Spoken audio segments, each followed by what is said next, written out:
At the receiving dock, every pallet is logged the moment it touches the floor. Barcodes flash green, the belt begins its quiet climb. Inside, the air is cool and dry. Automated scales weigh each hide to the gram, while RFID tags mark its journey, perfectly tracked at every... Inside the stainless chamber, raw hides meet a storm of purified water and biodegradable detergent.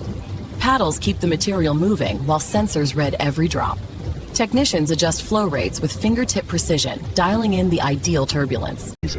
In the tanning hall, precision rules the workflow. Pairs of robotic arms lower each hide into a sequence of chemical baths, submerging them with clockwork rhythm. Sensors track pH and temperature in real time, sending data to the glass control booth above.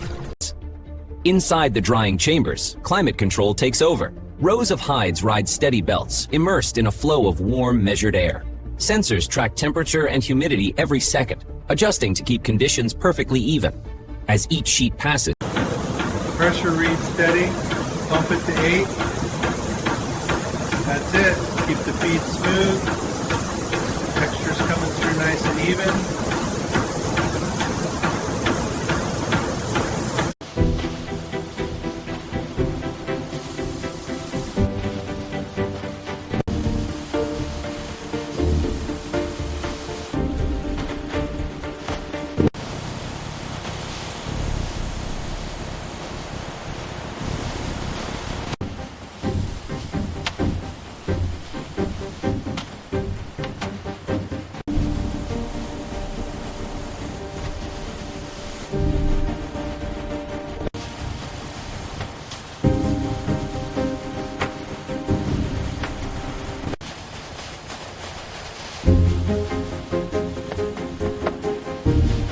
Global distribution.